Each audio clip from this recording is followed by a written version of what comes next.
नमस्कार मित्रांनो, मराठी स्टॉक मार्केटमध्ये तुम्हा सर्वांचं सहर्ष स्वागत. माझे RSIच्या या कोर्समधले पहिले 4 पार्ट तुम्ही नक्की बघितले असतील अशी मला अपेक्षा आहे.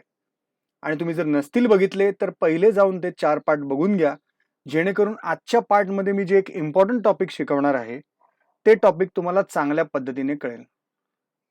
मित्रांनो, स्टॉक मार्केटचे जे कोर्सेस बाहेर 10, 20, 30,000, 40,000च्या प्राइसमध्ये शिकवले जातात, तेच कोर्सेस आपल्या या यूट्यूब चॅनलवरती पूर्णपणे मोफत आहेत. खाली डिस्क्रिप्शनमध्ये जर तुम्ही बघितलं तर तुम्हाला लक्षात येईल, कोर्स मॉड्यूल स्वरूपामध्ये stock fundamentals, candlestick types and candlestick patterns, time frame analysis, moving averages, support and resistance, RSI असं सिस्टमॅटिक फॉर्ममध्ये तुम्हाला सर्व कोर्स मॉड्यूल उपलब्ध दिसतील. त्याच्यामध्ये मी प्रत्येक कोर्स मॉड्यूल मधल्या प्रत्येक व्हिडिओची लिंक सुद्धा तुम्हाला दिलेली आहे. जे बाहेर जाऊन तुम्ही शिकणार आहे तेच तुम्ही इथे शिकू शकता, तेही तुमच्या सोयीनुसार, तुमच्या टायमिंगनुसार. हे व्हिडिओ बघून तुम्हाला सर्व नॉलेज मिळू शकतं.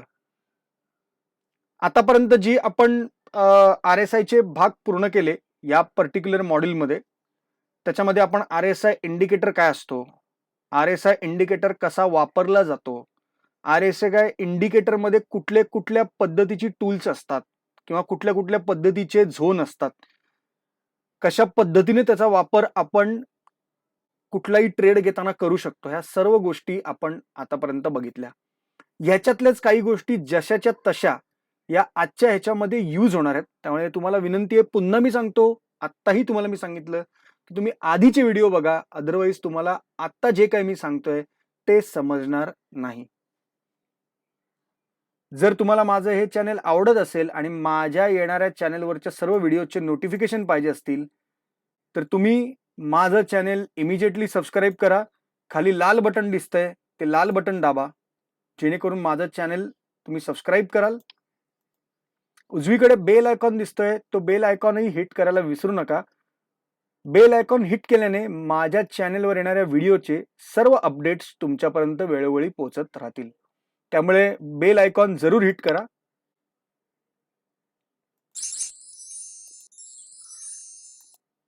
थोडक्यात बघणार आहे पहिले काही पॉइंट्स. RSIचाच अजून एक प्रकार आहे स्टोकॅस्टिक RSI. मित्रांनो, स्टोकॅस्टिक RSI आणि RSI मध्ये काय फरक असतो हे तुम्हाला मी पहिले सांगतो.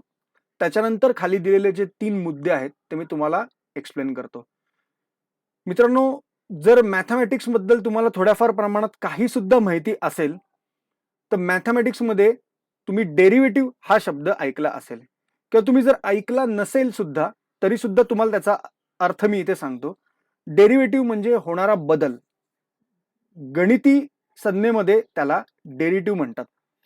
उदाहरणार्थ, इथे जो बदल होतोय तो बदल होतोय प्राइसमध्ये. प्राइस ही सातत्याने चेंज होते, वरती जाते, खालती येते, हा सुद्धा मित्रांनो चेंज आहे. तर मॅथमॅटिक्सच्या लँग्वेजमध्ये याला मित्रांनो आपण म्हणतो डेरिव्हेटिव्ह. तर ह्या होणाऱ्या बदलावरती अवलंबून हे 2 इंडिकेटर्स आहेत आणि ते तुम्हाला स्टॉक प्राइसमध्ये येणारा मोमेंटम हे दाखवत असतात. हे मी तुम्हाला RSI मध्ये ऑलरेडी सांगितलं आहे. पण स्टोकॅस्टिक RSI मध्ये इकडे प्रामुख्याने RSI पेक्षा काय वेगळेपणा असतो मित्रांनो, RSI मध्ये एका पर्टिक्युलर मोमेंटला जो गेन किंवा लॉस असतो तो कन्सिडर केला जातो जेव्हा आपण RSI इंडिकेटरचा यूज करतो. पर्टिक्युलर मोमेंटला, पर्टिक्युलर टायमिंगला किंवा पर्टिक्युलर पिरियडसाठी जो गेन आहे किंवा लॉस आहे हा कन्सिडर केला जातो. आणि स्टोकॅस्टिक RSI, आज जो इंडिकेटर मी तुम्हाला शिकवणार आहे, जो RSIचाच एक प्रकार आहे, याच्यामध्ये क्लोजिंग प्राइस मित्रांनो कन्सिडर केली जाते. आता तुम्ही म्हणाल, तुम्ही सांगितलं तर खरं, पण आम्हाला याचा अर्थ काहीच कळला नाही. तर तुम्हाला अजून सिंपल लँग्वेज मध्ये सांगतो. क्लोजिंग प्राइस जर मित्रांनो वरती गेली तर तुमचा स्टोकॅस्टिक RSI इंडिकेटर सुद्धा त्याला फॉलो करणार, वरती जाणार, जिकडे तुम्हाला एक स्ट्रॉंग अपवर्ड मोमेंटम दिसणार.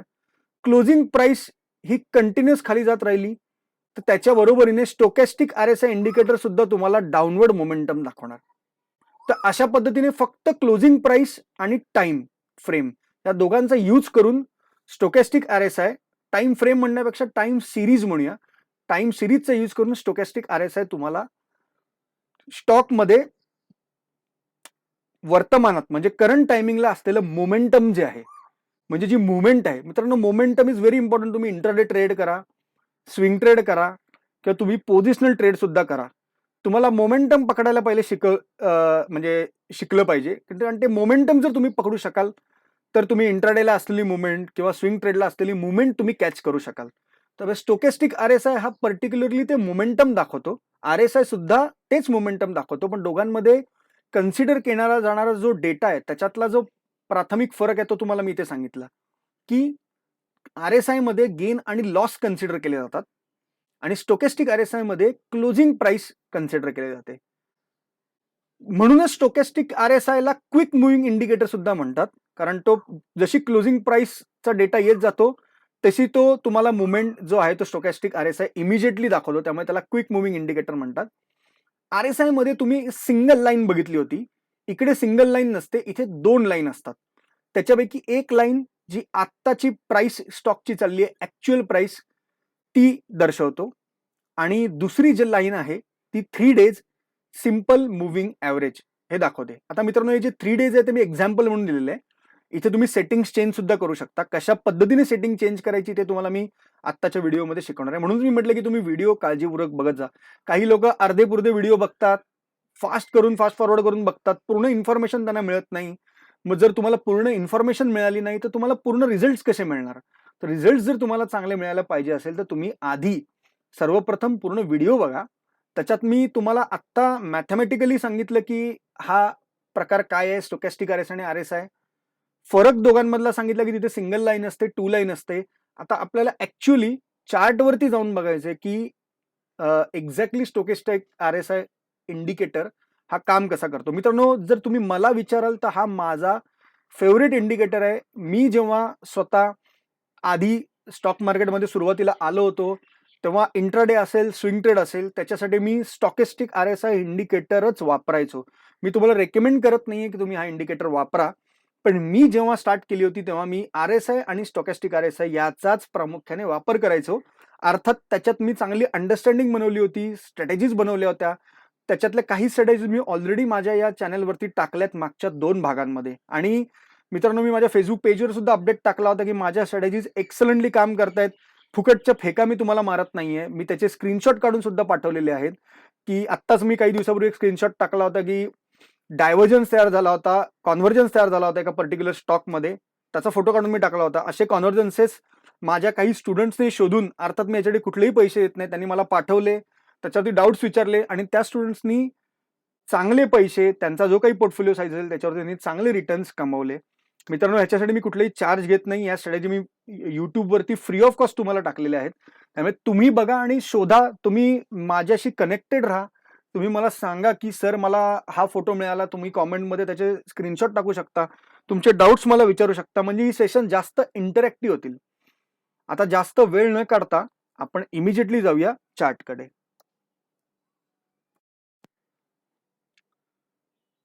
मित्रांनो, तुमच्या समोर आता ओपन झालाय एसबीआयचा चार्ट. स्टोकॅस्टिक आरएसआय इंडिकेटर मी खाली लावलाय, तरी सुद्धा तुम्हाला मी इंडिकेटर्स मध्ये जाऊन परत एकदा दाखवतो. इथे वरती इंडिकेटर्सचा ऑप्शन आहे, याच्यावरती तुम्ही क्लिक केलं, खाली स्क्रोल करा, एस कॅटेगरीमध्ये जा. इथे तुम्हाला 2 ऑप्शन दिसत आहेत, स्टोकॅस्टिक आणि स्टोकॅस्टिक आरएसआय. तर इथे तुम्ही स्टोकॅस्टिक आरएसआय चा ऑप्शन सिलेक्ट करा.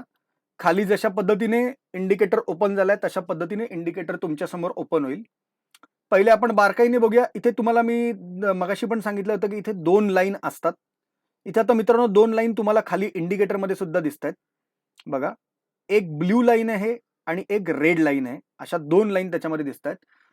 सेटिंग्स मध्ये जाऊन मी तुम्हाला समजावतो की कशा पद्धतीने या 2 लाईनचे सेटिंग्स हे रीड करायचे. बघा, इथे तुम्हाला 2 हे दिसत आहेत ऑप्शन्स. एक लेंथ ऑफ आरएसआय आणि दुसरं दिसतंय तुम्हाला लेंथ ऑफ स्टोकॅस्टिक. खालच्या 2 ह्याच्यामध्ये तुम्हाला कुठलाही चेंज करायचा नाहीये. स्मूथ के आणि स्मूथ डी ह्याच्यामध्ये कुठलाही चेंज तुम्हाला करायचा नाहीये. वरच्या ज्या 2 लेन्स आहेत त्याच्यामध्ये तुमच्या ट्रेडिंग मोडनुसार तुम्ही चेंजेस करू शकता. फक्त एवढं लक्षात ठेवा की जे सेटिंग तुम्ही आरएसआय मध्ये कराल तेच सेटिंग तुम्ही स्टोकॅस्टिक मध्ये सुद्धा करा, म्हणजे टाइम सिरीज मध्ये सुद्धा करा. म्हणजे तुम्हाला रिझल्ट परफेक्ट मिळतील. स्टँडर्ड काही सेटिंग्स असतात मी जी तुम्हाला सांगतो इथे. जर इंट्राडे तुम्ही करत असाल तर 5 to 8 हे सेटिंग तुम्ही इथे करू शकता.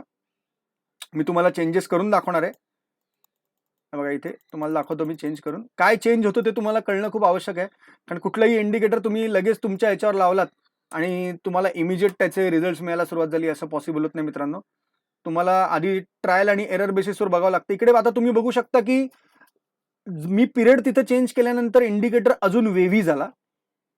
बघा आता मी 15 मिनिटाच्या टाइम फ्रेमवर दाखवतो. तिकडे सुद्धा तुम्हाला दिसेल. इथे तुम्हाला जास्त वेव्स दिसतात कारण जसं तुम्ही शॉर्ट टाइम फ्रेमवर याल, छोट्या टाइम फ्रेमवर याल, म्हणजे 15 मिनिट, 1 तास, 5 मिनिटं, तशा तुम्हाला याच्यामध्ये जास्त वेव्स दिसतील. आणि जसं तुम्ही मोठ्या फ्रेमवर जाल, आता बघा मी डे फ्रेमवर आलो. डे फ्रेमवरनं मी वीकली फ्रेमवर जातो बघा. तर तुम्हाला वेव्स या कमी दिसतील. आता इकडे बघा साधारणपणे सप्टेंबरमध्ये ज्याला म्हणू शकतो सप्टेंबर नाही, ऑक्टोबरमध्ये इकडे जी ब्लू लाईन आहे, जी फास्ट मुव्हिंग लाईन म्हणतात त्याला ॲक्च्युली. एकदम लेमन स्टम्पमध्ये मी तुम्हाला सांगतो की फास्ट मुव्हिंग लाईन म्हणतात त्याला. आणि स्लो मुव्हिंग लाईन ही खाली रेड कलरची दिसते. तिकडे आपण जरी लाईनमध्ये आपण बघताना 2 पॉईंट्स असे बघितलेत की 3 डे सिम्पल मुव्हिंग ॲव्हरेज आणि ॲक्च्युअल प्राइस. तरी इथे म्हणायला आपण असं म्हणणार आहे की जी ब्लू लाईन आहे ती फास्ट मुव्हिंग ॲव्हरेज आहे आणि जी रेड लाईन आहे ते स्लो मुव्हिंग ॲव्हरेज आहे. तर फास्ट मुव्हिंग लाईनने स्लो मुव्हिंग लाईनला इथे क्रॉस केलंय बघा. मी इंडिकेटरचा आधी तुम्हाला एकदम बेसिक सांगते, मग आपण त्याला कसं इम्प्लिमेंट करायचं ते तर बघूयाच. पण इथे एकदम बेसिक्स मी तुम्हाला सांगतोय. बघा इथे क्रॉस ओव्हर केलाय. इथे 2 क्रॉस मध्ये भरपूर लोकांना कन्फ्युजन होतात. तुम्हालाही होणारच आहेत. या सगळ्याचा अभ्यास करूनच मी ऑलरेडी इथे तुम्हाला या गोष्टी एक्सप्लेन करतोय, म्हणजे तुम्हालाही नंतर कन्फ्युजन होणार नाहीत.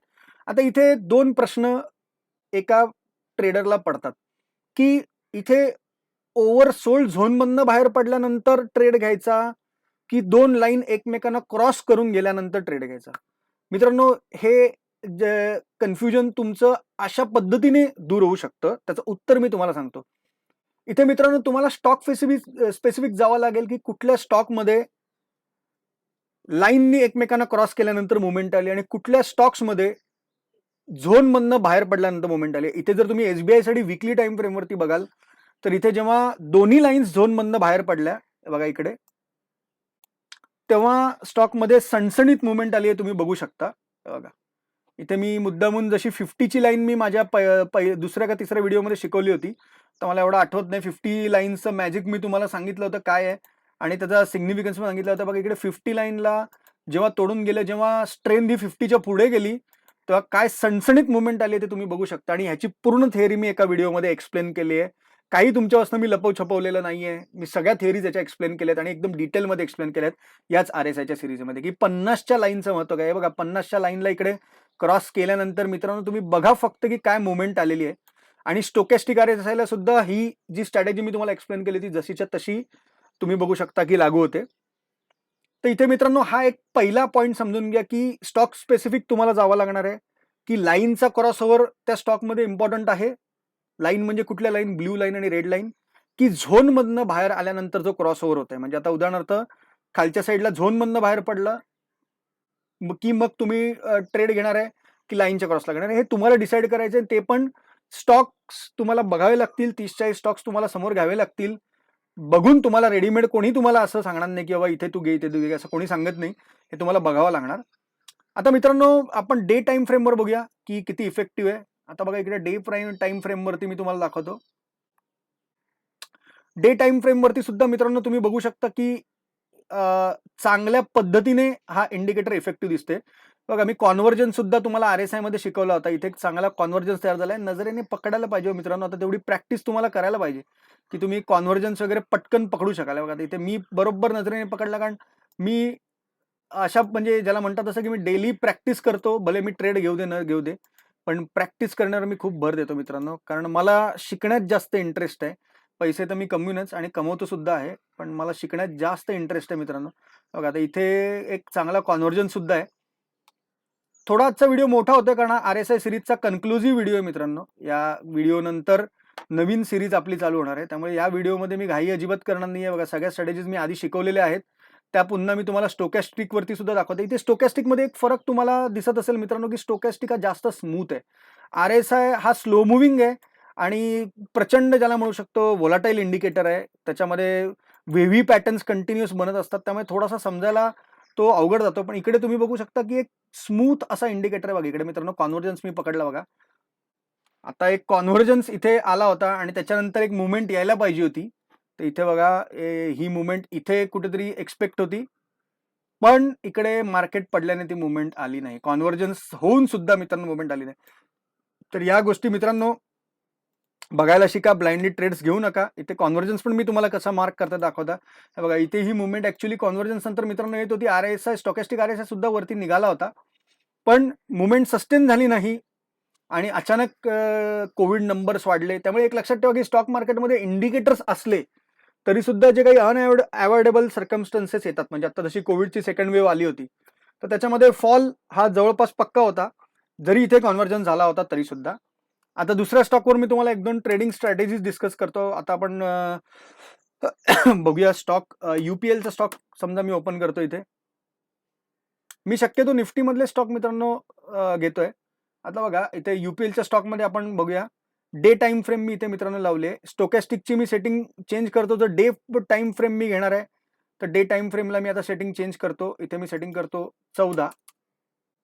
वीकली सुद्धा 14च ठेवायला पाहिजे. मी मगाशी फक्त एक तुम्हाला एक्सप्लेनेशन देत होतो म्हणून मी 8 करून दाखवली. अदरवाईज 14 ही सेटिंग स्टँडर्ड सेटिंग आहे, ती बदलू नका. कारण त्या सेटिंग्स खूप महत्त्वाच्या आहे. बघा आता किती स्मूथ झालं बघा मित्रांनो. इथे ट्रेड पकडणं सुद्धा खूप इझी आता बघा. इथे क्लिअर एक ट्रेड होता.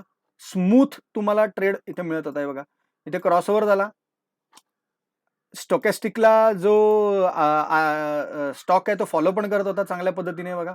इथे एक चांगला ट्रेड झाला. इथपर्यंत या पॉईंट पर्यंत एक चांगला ट्रेड होता. त्याच्यानंतर इकडे तुम्ही बघू शकता की स्टोकॅस्टिकने ओव्हर जो तुमचा कुठला झोन म्हणतो आपण त्याला, ओव्हर बॉट झोन मधनं बाहेर पडला तो. बघा इकडे ओव्हर बॉट झोन मधनं बाहेर पडला बघा इथे. आणि तुम्ही बघू शकता की त्याच्यानंतर स्टॉकमध्ये फॉल आला, एक टेम्पररी फॉल आला. परत स्टॉक वरती जेव्हा इथे ओव्हर सोल्ड झोन मधनं स्टॉक बाहेर पडला तेव्हा परत आला. तर इथे मित्रांनो दोन्ही ठिकाणी तुम्ही बघू शकता की ब्लू लाईनने रेड लाईनला क्रॉस केलंय. दोन्ही लाईन्स एकमेकांना पॅरलल चालल्यात. चांगला ट्रेंड तुम्हाला वरती दिसतोय. हे रिडिंग्स तुम्हाला तुमच्याकडे, हे ऑब्झर्वेशन्स तुम्हाला तुमच्याकडे नोट डाऊन करून ठेवायचे की इथे परफेक्ट फॉलो होतोय, इथे परफेक्ट फॉलो होत नाहीये. काही स्टॉकमध्ये मित्रांनो परफेक्ट फॉलो होत नाही. जसं मी आता तुम्हाला SBI मध्ये दाखवलं की कॉन्व्हर्जन झाला होता, पण तरी सुद्धा स्टॉक पळाला नाही, कारण तिथे अनअवॉइडेबल सर्कमस्टन्सेस, सेलिंग प्रेशर आलं होतं. आता इथे सुद्धा तुम्ही बघू शकता की इथे सुद्धा सेलिंग प्रेशर आलंय, पण इथे RSI सुद्धा जो आहे तो स्टोकॅस्टिक RSI सुद्धा खाली पडलाय. दोन्ही गोष्टी अर्थात फॉल खूप मोठा आहे, त्यामुळे क्विक मुवमेंट आली आहे. तर मित्रांनो अशा पद्धतीने स्टोकॅस्टिकचा यूज करून, एकाच इंडिकेटरचा यूज करून तुम्ही ट्रेडिंग करू शकता. जर तुम्ही एक इंडिकेटर यूज करताय तर तुम्ही त्या इंडिकेटरमध्ये मास्टर व्हा. 10 इंडिकेटर यूज करू नका, म्हणजे ह्याच्याबरोबर अजून काही दुसरे इंडिकेटर्स लावा आणि सगळ्याचं कॉम्बिनेशन करा, असं काही करू नका. सिम्पली बघा स्टोकॅस्टिक मध्ये मी 14-14चं सेटिंग ठेवलं. हा आता जर मी इंट्राडेला येतोय, आता इंट्राडेला समजा एक मुवमेंटवाला मी स्टॉक कुठला तरी घेतो. सो मी घेतो इंडसइंड बँक घेतो. एक चांगला मुवमेंट देणारा स्टॉक आहे. तर इंडसइंड बँक आपण लावूया इथे. सेटिंग करूया 15 मिनिटाची. स्टोकॅस्टिक मध्ये जाऊन सेटिंग चेंज करतो मी. एकदम कमी सेटिंग आणतो. मी आणतो फक्त 7 किंवा 6 वरती. आणि मी याच्यामध्ये एखादा मला इंट्राडेला ट्रेड मिळतो का बघतो. मित्रांनो ट्रेड खूप मिळत असतात, पण पेशन्स आपल्यामध्ये नसतात. लर्निंगची आपली तयारी नसते, त्याच्यामुळे आपण पैसे गमवून बसतो. हे लक्षात ठेवा. माझे शब्द तुम्ही लिहून ठेवा. अशाच पद्धतीने आपण पैसे गमवतो, कारण आपल्याकडे ती तयारी नसते थांबायची. आता वेगळा हा एका ब्रेकआउट झोन मध्ये दिसतोय स्टॉक. लगेच तर काही यांनी कुठली मुवमेंट दिलेली नाहीये बघा. आता इथे बघा चांगली मुवमेंट दिलेली आहे. हा बघा आता इकडे, आता मी बरेच वर्ष ट्रेडिंग करतो मी, त्यामुळे इमिजिएटली सांगू शकतो की या स्टॉक मध्ये कशा पद्धतीने ट्रेडिंग होतं बघा. बघा आता इथे एक चॅनेल काढतो मी. इंट्राडेला मित्रांनो अशा पद्धतीने विचार करावा लागतो. एक ब्रेकआउट झोन मध्ये स्टॉक गेला. तुम्ही खाली बघू शकता स्टोकॅस्टिक सुद्धा त्याच टाइमला ब्रेकआउट मध्ये बघा. इथे तुम्ही बघा स्टोकॅस्टिक सुद्धा त्याच टाइमला ब्रेकआउट मध्ये, म्हणजे दोघेही जण एकमेकांना फॉलो करतायत.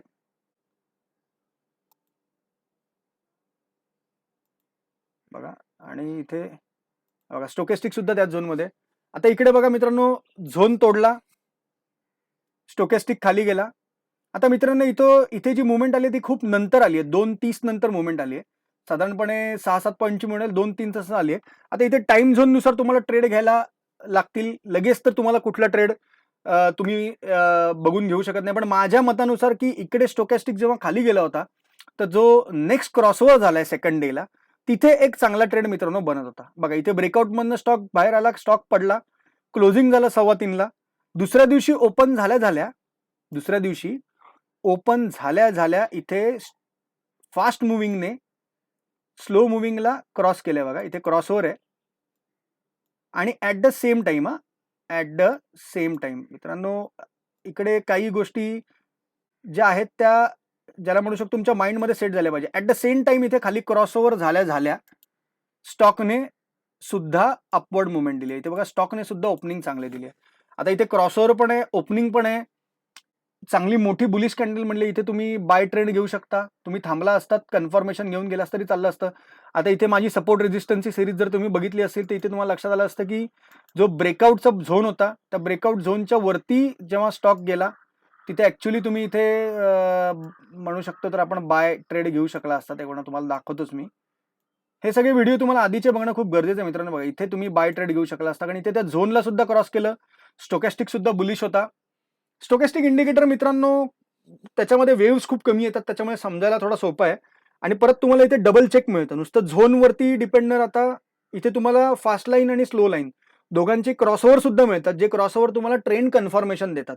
जे RSI मध्ये ट्रेंड कन्फर्मेशन करणं थोडं डिफिकल्ट असतं, पण इथे स्टोकॅस्टिक मध्ये तुम्ही बघू शकता की फक्त क्रॉसओव्हर्स. आता बघा इकडे डाऊनवर्ड क्रॉसओव्हर दिला. बघा इथे डाऊनवर्ड क्रॉसओव्हर दिला. स्टॉक एका ब्रेकआउट झोन मध्ये गेलाय. स्टॉकमध्ये कुठलीही मुवमेंट आलेली नाहीये. तर अशा वेळी तुम्हाला हे समजायला पाहिजे की हा स्टॉक बुलिश सेंटिमेंटमध्ये, म्हणजे हा स्टोकॅस्टिक पडला तरी स्टॉक पडत नाहीये, याचा अर्थ तो स्टॉक पर्टिक्युलरली एका बुलिश सेंटिमेंटमध्ये. आणि ते तुम्ही बघू शकता परत तो स्टॉक ब्रेकआउट झोन मध्ये गेला. इथे दाखवतो. आता तुम्ही म्हणाल तुम्ही एवढी बडबड करताय आम्हाला काही समजत नाही. हा व्हिडिओ तुम्ही पुन्हा बघा, बऱ्याच गोष्टी तुम्हाला कळतील मित्रांनो. इथे प्रत्येक स्टॉक वाईज एक स्ट्रॅटेजी असते. आता बघा इकडे पण एक ब्रेकआउट झोन झाला, इथे पण एक ब्रेकआउट झोन झाला. आता हा ब्रेकआउट झोन पूर्ण होईस्तोवर जर तुम्ही थांबला असतात आणि इथे पण तुम्हाला परत क्रॉसओव्हर मिळाला, बघा खाली कन्फर्मेशन आला तुम्हाला, इथे तुम्ही एक चांगला ट्रेंड मित्रांनो तुम्ही घेऊ शकला असतात. एक चांगला ट्रेड इथे तुम्हाला मिळत होता. बघा इथे क्रॉसओव्हर झाला, वरती सुद्धा स्टॉकने मुवमेंट दिली. 2:30 नंतर आला होता मुवमेंट, चांगली स्ट्रॉंग मुवमेंट आली. इथे तुम्ही चांगले पॉईंट्स मित्रांनो कमवू शकला असतात. तर अशा पद्धतीने ट्रेडिंग करा. स्टोकॅस्टिक इंडिकेटरचा उपयोग करा आणि कॉमेंटमध्ये मला जरूर सांगा की हा इंडिकेटर तुम्हाला वापरता आला की नाही, किंवा या इंडिकेटर संदर्भात जर तुमचे काही डाऊट असतील. मी तुम्हाला आत्ताच सांगितलं की जर तुम्ही मोठ्या टाइम फ्रेमवर ट्रेड करणार असाल तर तुम्ही 14-14चं सेटिंग ठेवा. छोट्या टाइम फ्रेमवर तुम्ही ट्रेड करणार असाल म्हणजे इंट्राडेसाठी तर 6 ते 8 हे वापरू शकता. मी रेकमेंड करत नाही. तुम्हाला जर कुठलं वेगळं वापरायचं असेल तर तुम्ही तेही वापरू शकता. पण अशा पद्धतीने तुम्ही ट्रेड करा. होप्सो तुम्हाला आजची उदाहरणं समजली. धन्यवाद.